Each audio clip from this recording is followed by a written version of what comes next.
Masu kallon sauraron mu barkanku da sake saduwa a cikin wannan tashar tamu mai albarka. Tashar da take zakulo muku sai har labarai daga faɗin duniya ba na ƙanzan kurege ba. Kamar yadda muka saba kawo muku rahotanni daga jamhuriyar Nijar, ƙasar da ta fice daga cikin ƙungiyar ECOWAS tare da takwarorinta na Burkina Faso da Mali.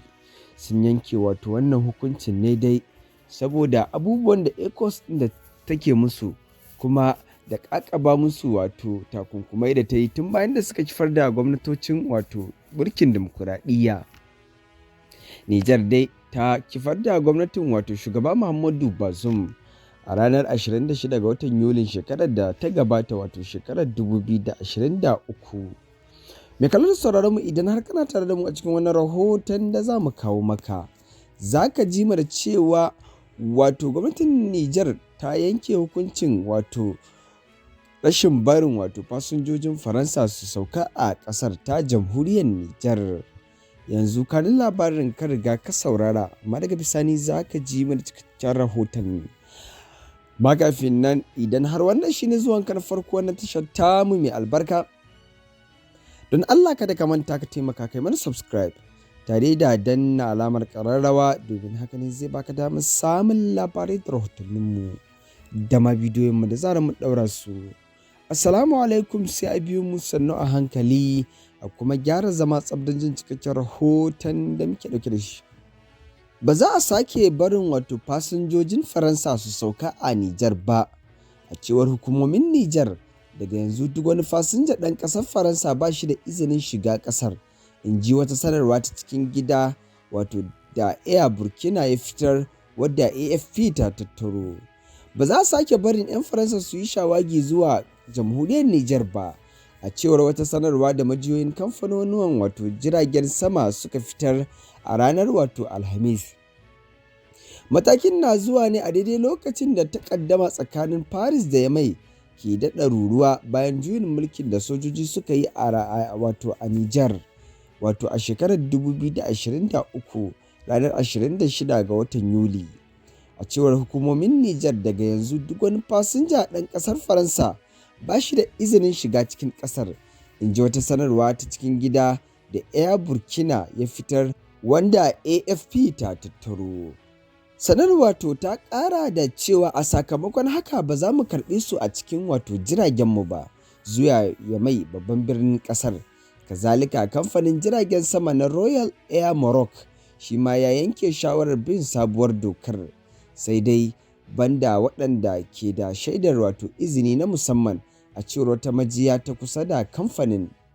Kamfanonin jiragen sama da dama da suke tashi zuwa Yamai, waɗanda suka hada da Ethiopian Airlines da Air Tunis da Turkish Airlines, ba su amsa kai tsaye ba, yayin da kamfanin dillancin labaran AFP ya tuntuɓe su. Hukumomin jamhuriyar Nijar ba su tabbatarwa kamfanin dillancin labaran Faransa AFP cewa ko an ayyana Faransa a matsayin wacce ba a mara ba da zuwanta yankin Sahel da ke fama da talauci ba. Tuni dai aka hana wasu 'yan ƙasar Faransa shiga Nijar bayan da suka isa filin jiragen sama na Yamai a kwanan nan. Dangantaka dai tsakanin Faransa da sojojin jamhuriyar Nijar ta ƙara tsami bayan juyin mulkin da sojoji suka yi a ranar 26 ga watan Yulin da ta gabata a Nijar, inda haka hambarar da zababben shugaban ƙasar shugaba Muhammadu Bazoum. Faransa ta rufe ofishin jakadancinta da ke Yamai a watan Disamba, bayan da aka umarci jakadan ƙasar Sylvain Ette ya fice daga ƙasar. Sojojin Faransa su 1,500 na ƙarshe da aka tura Nijar don yaƙi da masu yaƙin jihadi sun janye a ranar 22 ga watan Disamba. A ranar Litinin ne ƙungiyar tarayyar Turai EU ta caccaki Nijar kan ƙin ba da izini ga shugaban tawagar takaita rikicin farar hula na hukumar shiga ƙasar, tare da buƙatar a yi mata bayani kan dalilin wannan matakin. A watan Disamba ne dai hukumomin Yamai suka yanke shawarar ba da umarnin fitar da tawagogi biyu na AU kan tsaro daga ƙasar, ciki har da EUCAP Sahel Mali da ke ciki a ƙasar tun shekara ta 2022. Bayan fatattakar sojojin Faransa, gwamnatin sojin Nijar ta yi ta ƙoƙarin samun wasu sabbin abokai, kana ta matsa kusa da ƙasar Rasha, wacce tuni ta shiga fagen harkokin soji da na siyasa. Yamai dai na fama da tashe-tashen hankula biyu na masu ikirarin jihadi, wanda ya mamaye kudu maso gabashin Nijar, yankin da ke makwabtaka da Najeriya, wanda ya daɗe yana fama da wannan matsala da kuma farmakin da mayaka da ke tsallakowa daga Mali da Burkina Faso suke kaiwa yammacin ƙasar. Shugabannin sojin ƙasar da ke kokawa kan tsadar kayayyakin abinci da ƙarancin magunguna a sakamakon takunkuman da aka ƙaƙaba yankin, sun ce suna son a jira har zuwa shekaru 3 kafin ƙasar ta koma mulkin farar hula. Nijar ta haɗa kai da gwamnatin sojin Burkina Faso da Mali wajen sanar da ficewarsu daga ƙungiyar raya tattalin arzikin yammacin Afirka ta yamma ECOWAS ko CEDEAO.